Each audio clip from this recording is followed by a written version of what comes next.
when there's a particular topic, like there is this month, like wisdom and meditation in this case, there's so many different ways or practices within Buddhism that one I could focus on. And because the whole connection between wisdom or insight into reality or the experience of reality and meditation are synonymous. They sort of go together in the tradition right from the beginning, really, from the time of the Buddha. But over time, lots of different wisdom practices, meditation wisdom practices have emerged in different traditions. You know, culturally, you know, in Southeast Asia, Burma and Theravadan traditions, Japan and China, and again, quite different in a way, the Tibetans. So I had quite a lot to choose from for this morning. And I decided to take the option of talking about and then guiding you through the Stupa visualization. Now, this goes way back to the Buddha. He apparently put a begging bowl on some robes as the first example of a stupa, and said, well, when you want to reflect on me, reflect on this. And it was taken very, very literally, really, all through all the Buddhist cultural contexts. Everywhere you go in the Southeast Asia, there are thousands upon thousands of representations of a stupa. So this is, in a way, quite a simple one, but there are different ways of approaching the stupa. One is as a sort of veneration of the Buddha, and another is as a path. But the stupa itself shows you steps and stages of development. And some of them are really quite complex, with lots of different steps and stages represented within them. But the simplest form is a yellow cube, which represents the earth element, a white sphere, which represents water, a red cone, which represents fire, a green sort of saucer shape. I say sort of, it's like from looking at it, it's like a crescent, but it is actually in 3D. So it's a saucer shape, which is green, which is air. And then on top of that, in the middle of the green saucer shape, is a flaming or a iridescent drop. It's not always flaming, actually. An iridescent drop that is brightened, full of colour and brightness, and it symbolises two elements. It symbolises space, all of space, and all of consciousness and mind. So there's quite a lot in there, actually. So I just want to make a comment about the consciousness mind thing, because the stupa represents everything. There's nothing left out of the stupa. So in terms of consciousness and mind, it's quite small on this one. That bit, considering how big it is, really, titchy in on the statue. It represents, I think when it represents the whole of the dualistic mind. So ordinary mind. The mind that goes, you, me, this, that, want, don't want, like, don't like. That whole aspect of our, you could say, for want of a better term, ordinary mind, the way that we mostly function. And that titchy little thing there represents Buddha mind as well. The whole of enlightened consciousness is represented in there as well. And I just want to make a little bit of a archaeological point here, I suppose. Anyone here been to Myanmar? Yes, okay. So the stupas in Myanmar, this bit at the top is huge, usually. And I really liked that, you know, because I thought that is actually doing it more justice. You know, that absolutely, it's enormous, mostly. And you think, well, that's actually more proportional. You know, the whole of absolute mind consciousness isn't, you know, that titchy little thing, it's boom, it's huge. And the whole of space is represented in that. So I just wanted to sort of make that kind of point, really, that, well, more or less through the whole of Myanmar, all of the top bit is big. It's not a little thing. Whereas mostly in a lot of other traditions, Tibetan tradition, it's just a little thing on top. But I think I just wanted to mention that because I think that the Burmese, in a way, have got something. Yeah, it seems really important. So, having a sense of the stupa as a practice has a number of different elements. Well, yes, actual elements, of course, earth, water, fire, air, space, and consciousness and mind. I didn't mean it in that way, though. Aspects of it.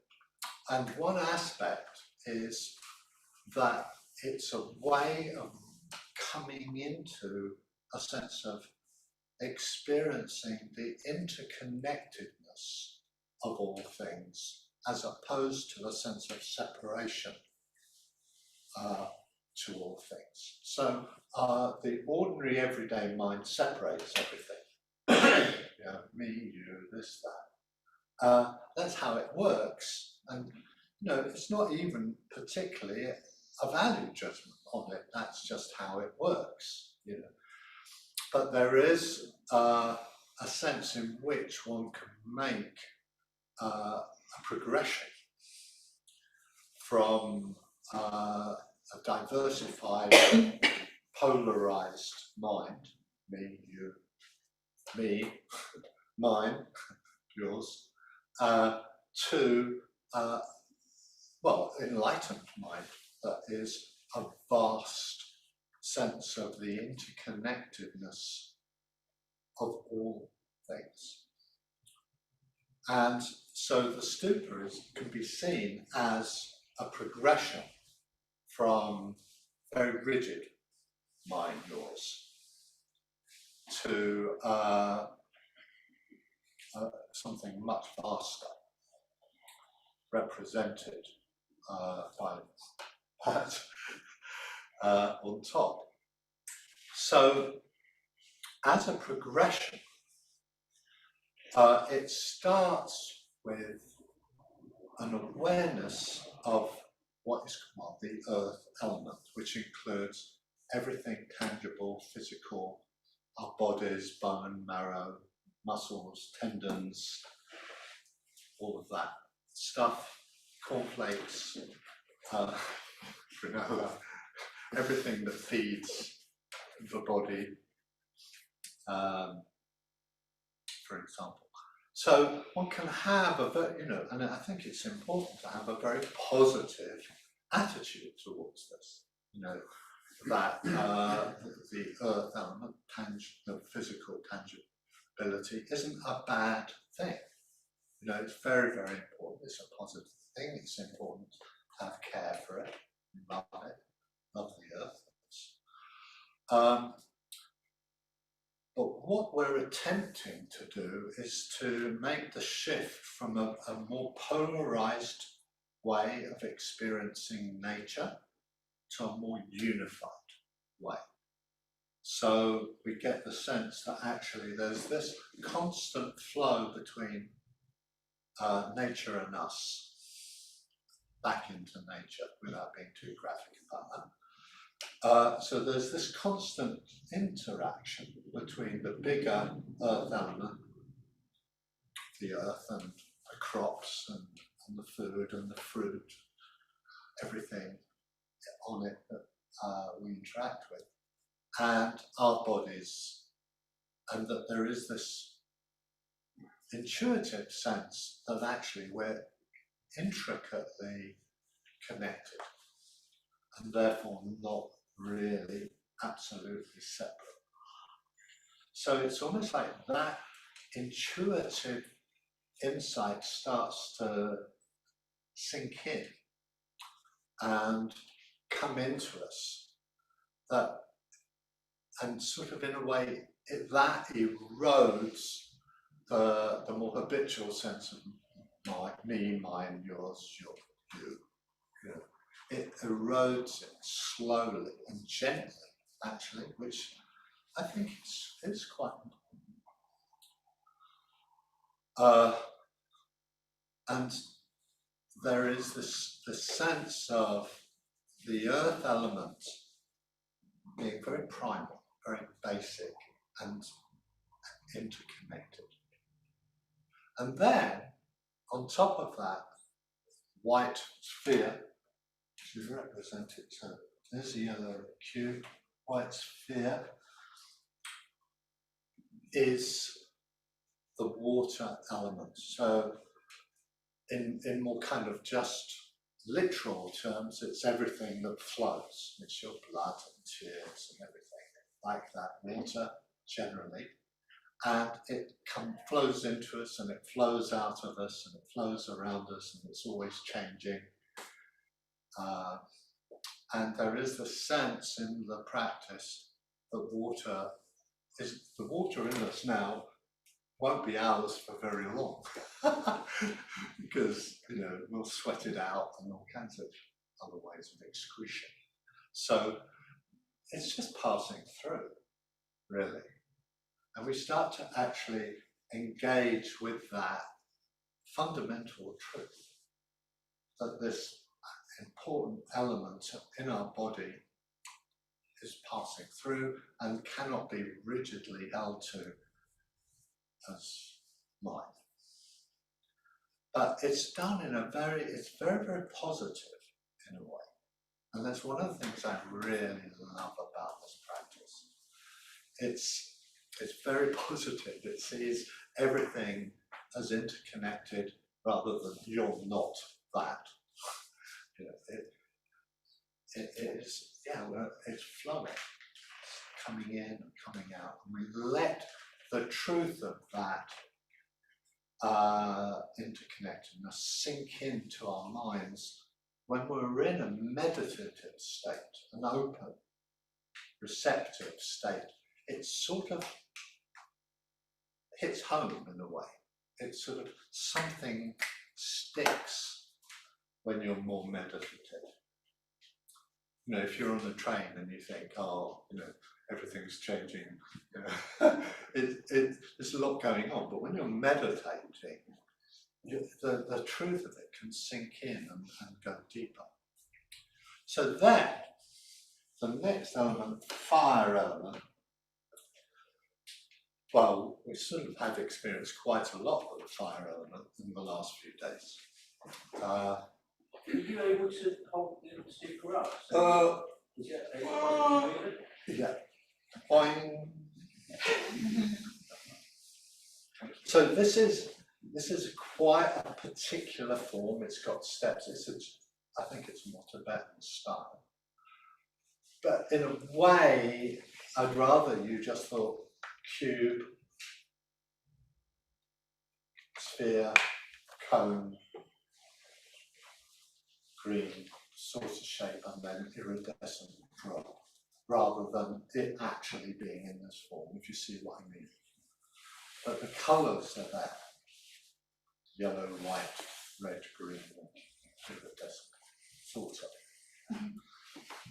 Thank you.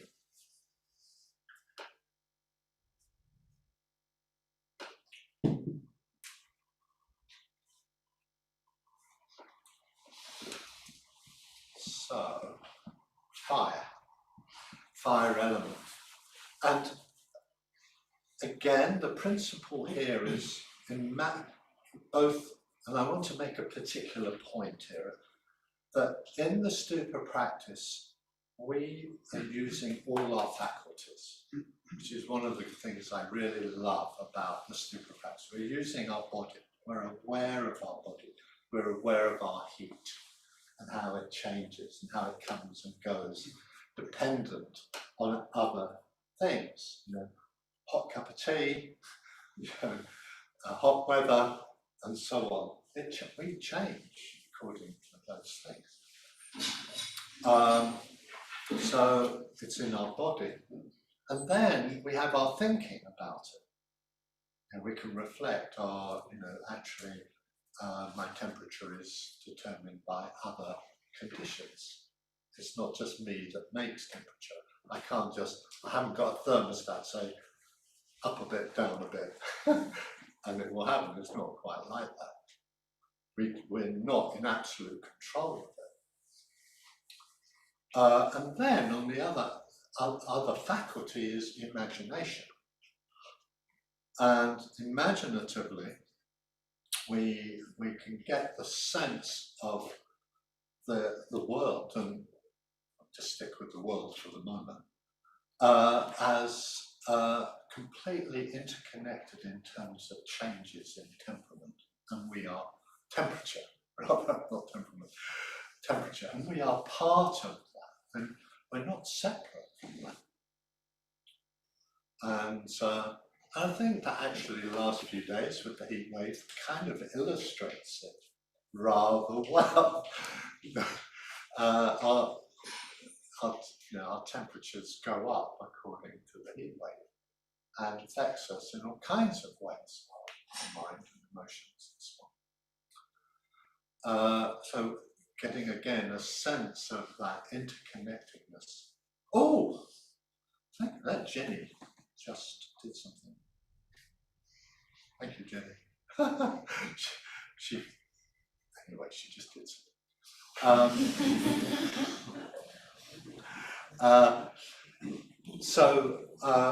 Again, this subtle communication, this subtle message of interconnectedness, absolute truth in a way of interconnectedness, is softening the sense of separateness that we have in quite a subtle way, a gentle way. It's dropping a truth in, it's not banging us on the head with it. And there's this sort of progression up from more solid, more fluid, more movable, and then we get air. The air element, and the practice helps us to clock that we are completely dependent on the air element. The air in us, in all parts of us, are changing and flowing and coming and going, and the idea of my air is just becomes ridiculous. It's just air. And that truth, as it were, sinks in, goes deeper, and erodes that sense of my air. Nonsense. then up, I can't remember what the thing is called at the top. I know it's got a name. Anyway, the flaming drop, or the iridescent drop, which represents all of space and consciousness and mind in the sense of Buddha mind. And the thing about space is interesting. I mean, it's different in different cultures, but we have a sense of my space. We take us, we have a space. But actually, what this does is, well, it's universal.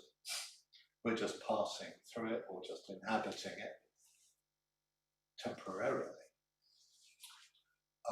So that's one aspect of it. And then when we come to sort of the more polarized me-you consciousness, well, again, we're not completely alone in that, because nearly everyone you know has got it. Our mind is working in that polarized way. Me, you, mine, space, my space, your space, and so on.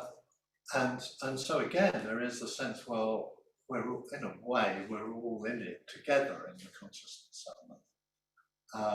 We all share that, and there are so many things which we can recognize as similar in the way that our minds work and other people's minds work, in the way that people think you can recognize similarities.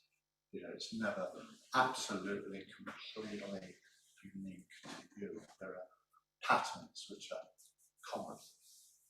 And this sort of, again, just gently drops the truth in, that sort of the mind starts to get over time.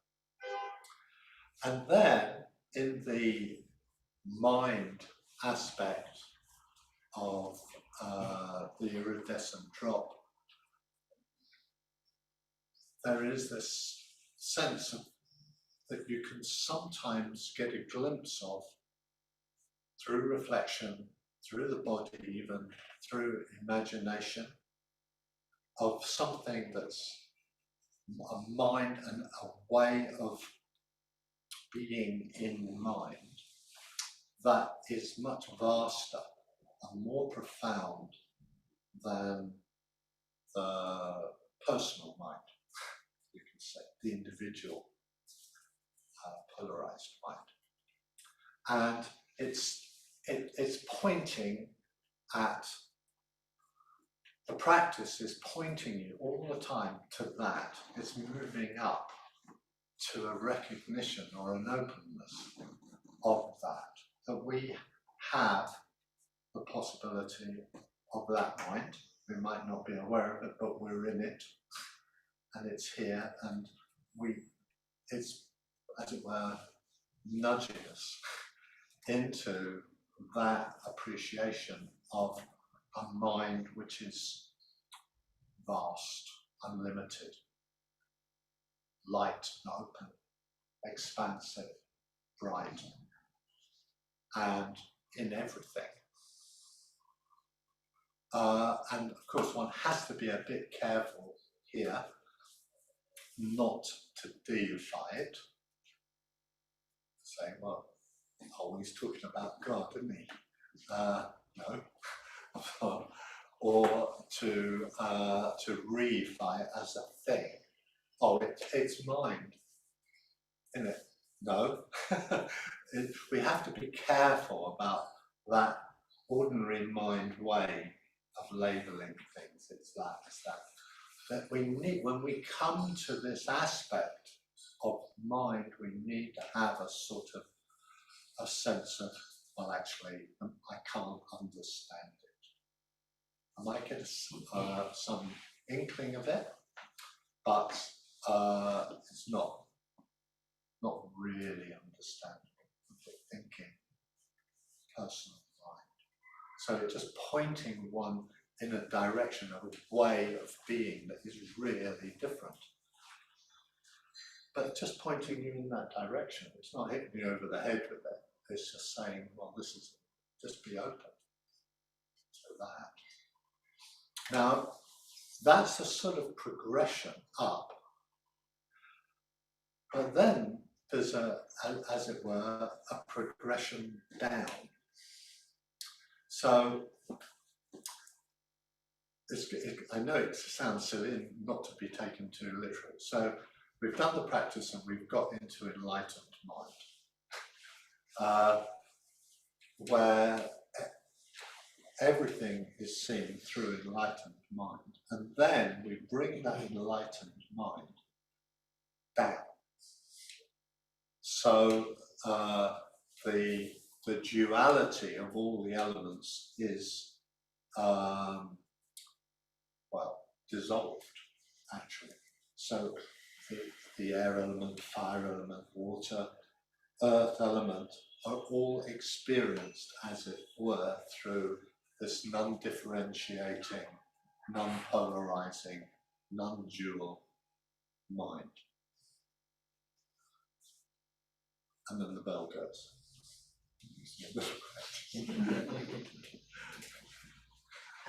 They go, oh, was I here? Yeah. So I'm going to just switch this to more group mode for a moment and ask you if you have any questions of clarity about what I just said.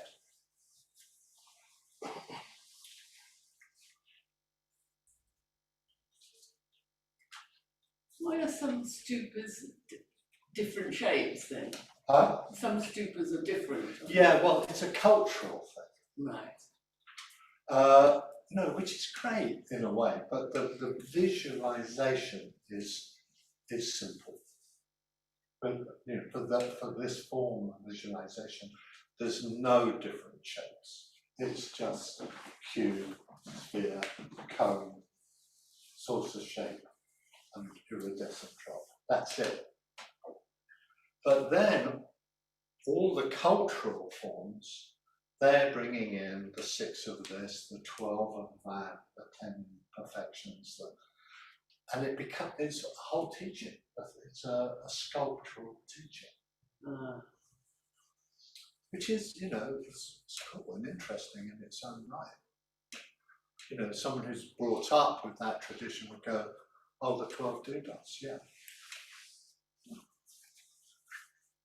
Yes. So with the fire element, is it? We're just reflecting on temperature in the world, or Well, I didn't quite. Yeah, I mean, I want to. It's everything to do with fire, heat, temperature. You know, combustion. I mean, we don't combust, but we have heat.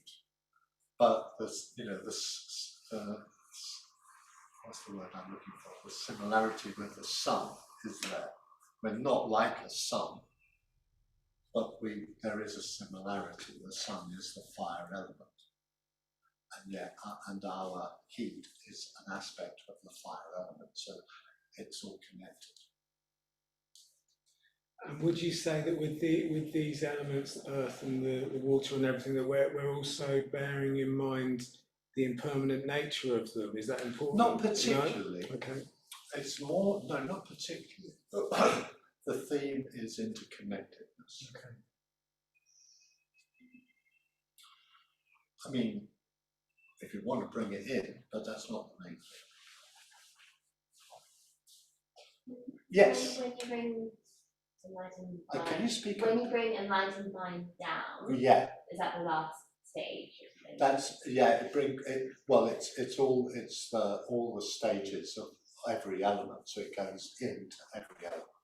So do the elements start to become indistinguishable between each other? Well, I wouldn't really like to describe it but it's a process, it's often described as a process of purification of duality.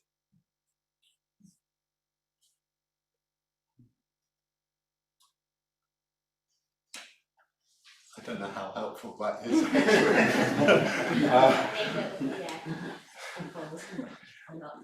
I mean, it's something, you know, when I heard that first, 50 years ago, I thought this is going to take me a really long time to get this. Yes. I have no question. I'd just like to thank you for the most extraordinary explanation of Stupa. You're very welcome. Thank you. Best I've ever heard. Well, I do it regularly. I do this practice. It's one of my primary practices. And I love to do it also with the community when we have our little group retreats. And I sneak it in wherever I can.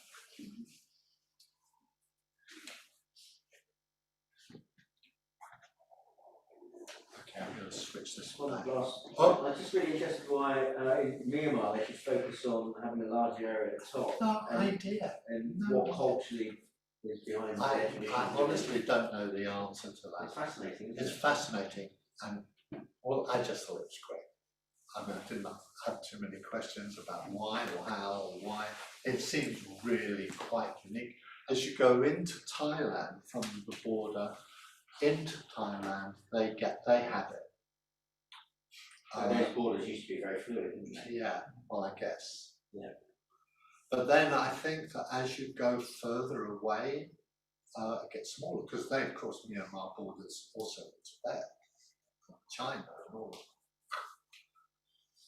And then it's smart. So I don't really understand. Does that have an impact on different meditation practice or different?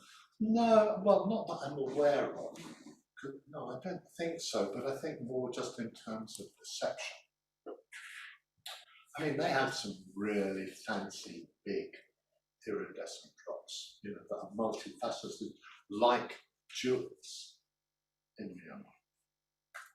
What's the difference between a chedi and a what? Chedi?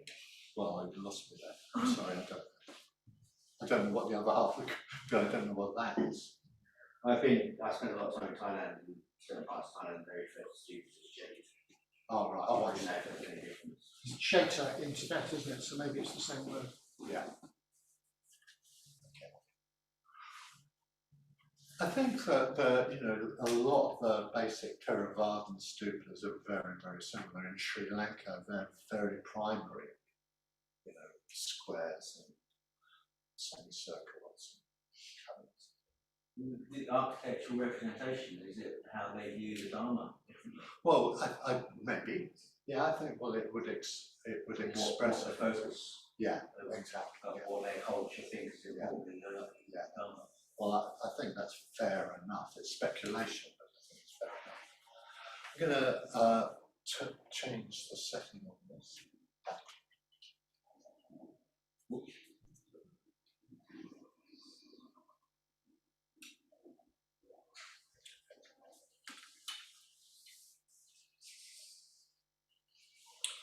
Oh.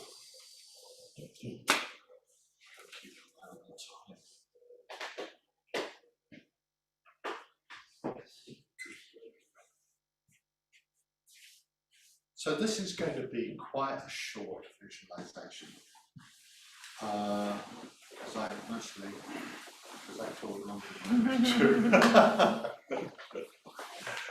do. But in a way, you could say, well, it's all part of the practice. So arriving, settling, sitting comfortably,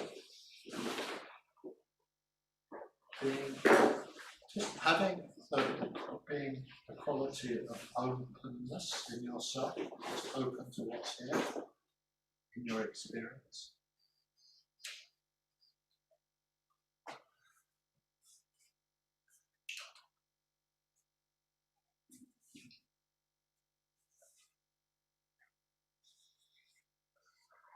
And mentally, just having the sense of, is your mind holding on to anything that you want or need at the moment? Just get the sense of letting go of that. So making space by letting go of things that your mind wants to be involved with. We might even say, not now, later. So creating mental space.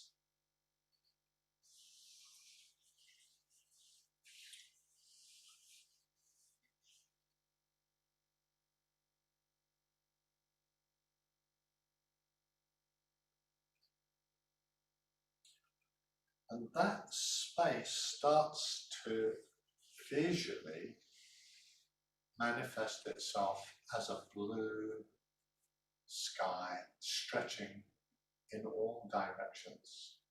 Clear, bright blue sky in all directions.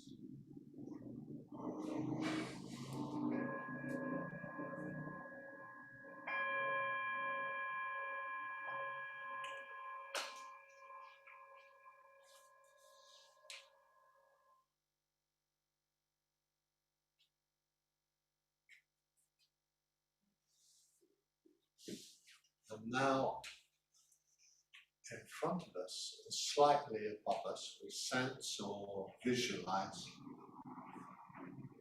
a yellow cube, symbolizing the whole of the earth element, including the earth element in us. So imaginatively, we get the sense it's all there in that cube. Everything of the earth element, including us, and it's all connected. Just taking that in visually and with gentle reflection and a sense of your body as you bring that to mind. A sense of your earth element.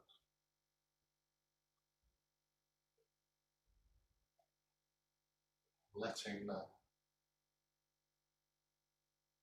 interconnectedness just permeate you.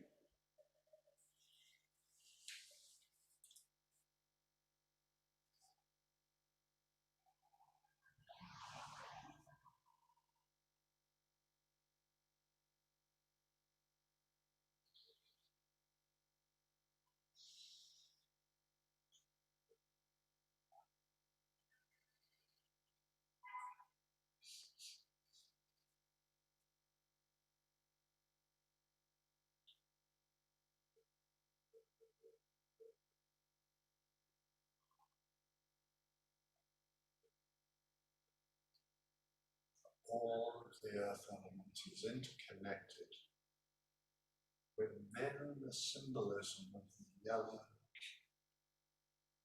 So you have the visual, the slight reflection, gentle reflection, and the sense of your body and its connectedness to the earth element around you.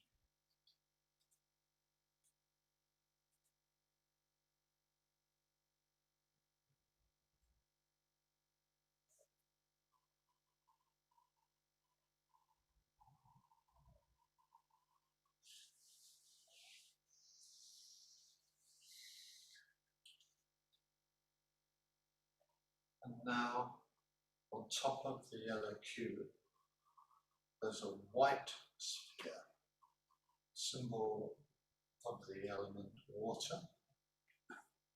Water in you comes and goes, flows in and out, and the whole water element in the whole of the universe is all, as it were, connected. Symbolized in this white sphere.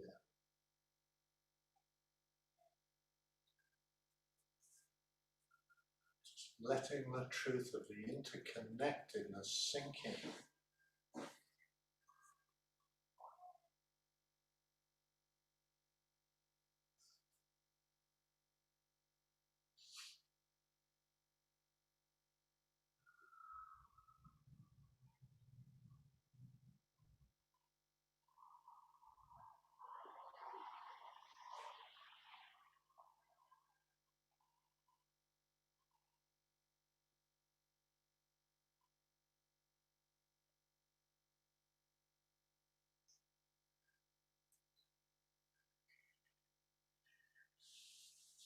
getting a sense of the flow of liquids in your body and how it's all connected to the water element and the whole of the universe.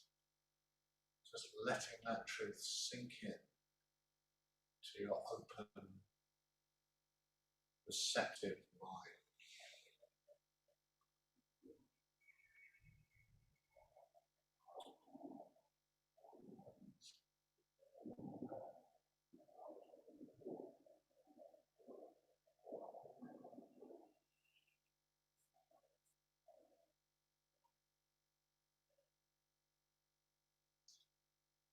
And now, on top of the white sphere, there's a red cone.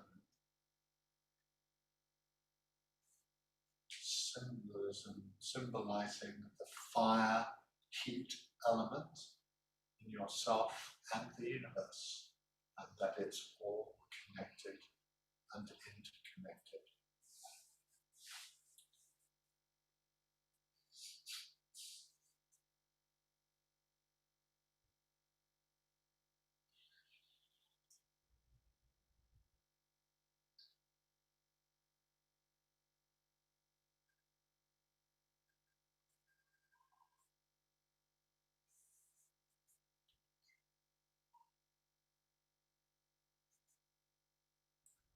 Letting the truth of the interconnectedness sort of erode the sense of a separate self identifying with it.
And then resting on the red cone is a green saucer shape, symbolizing the element air. The air in you that flows in and out, and all the air in the universe, just reflecting it's all connected.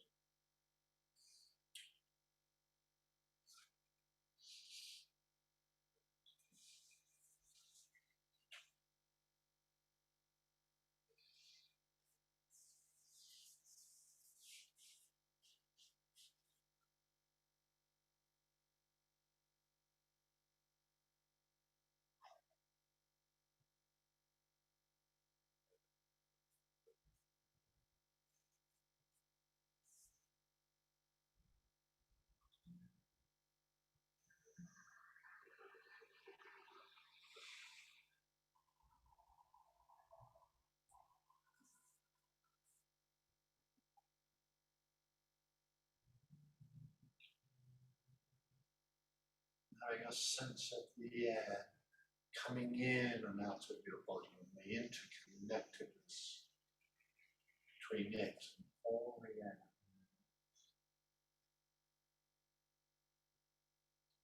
Letting the truth of that just sink in, permeate into your mind.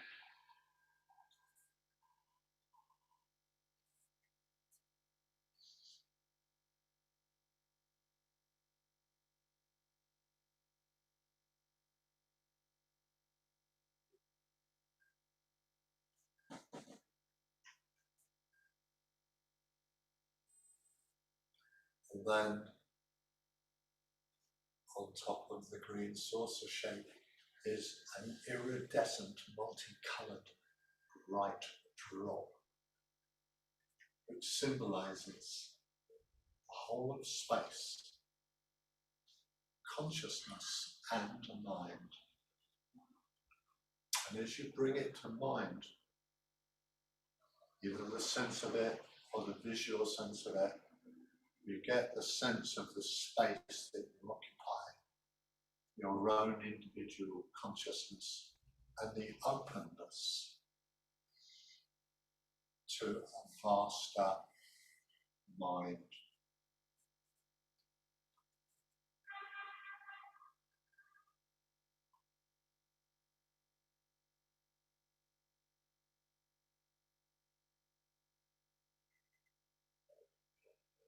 It's all interconnected, all suffusing, all permeating.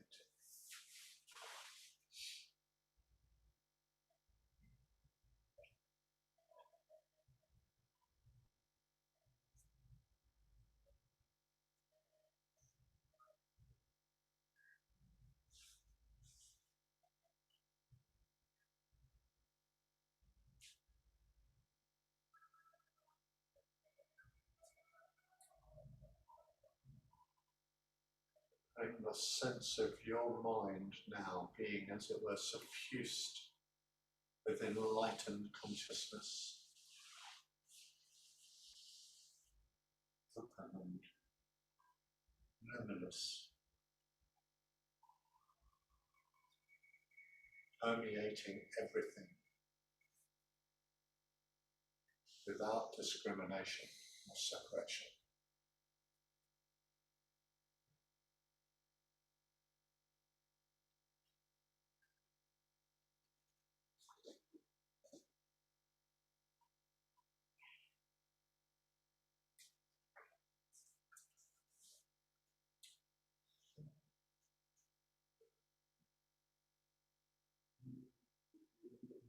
That drop now is representative of enlightened consciousness.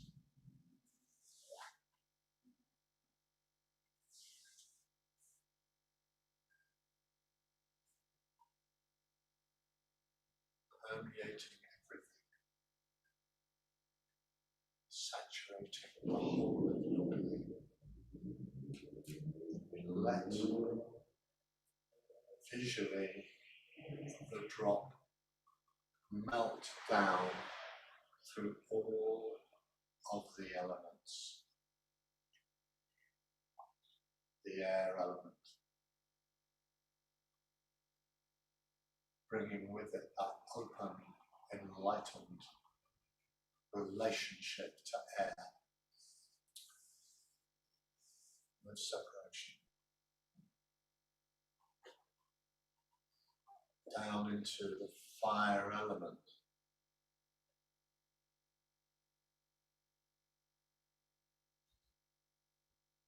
dissolving all sense of separation.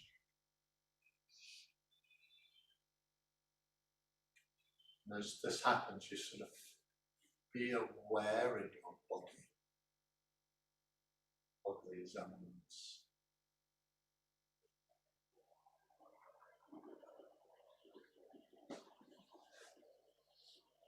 And the drop, as it were, saturates and dissolves into the white sphere, the water element, bringing it with it that enlightened view of the water element.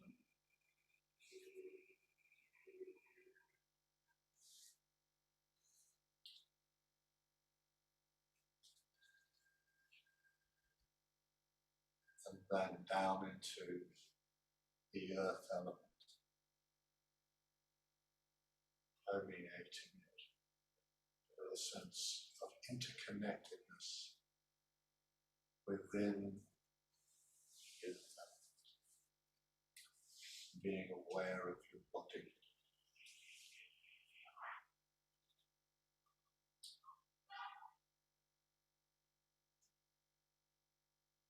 Then the yellow cube, the earth element, just fades back into the blue sky. This open dimension of being without fixing or separation.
Just absorbing it without going too much into heavy, hard thinking about it, just taking in how you are, being aware of any changes that might be here, and just as it were, being open to them.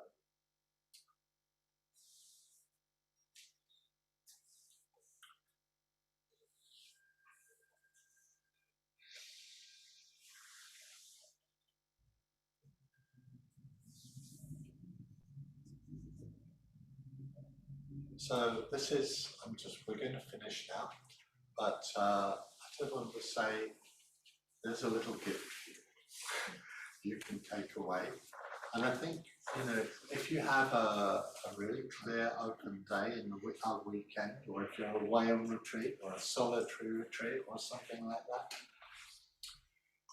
do it, I would say do it within the context of having done a bit of mindfulness of breathing and metta bhavana, so your mind is quite quiet and open when you do the practice. That will help. So we're going to leave it here. Thank you all very much. Thank you.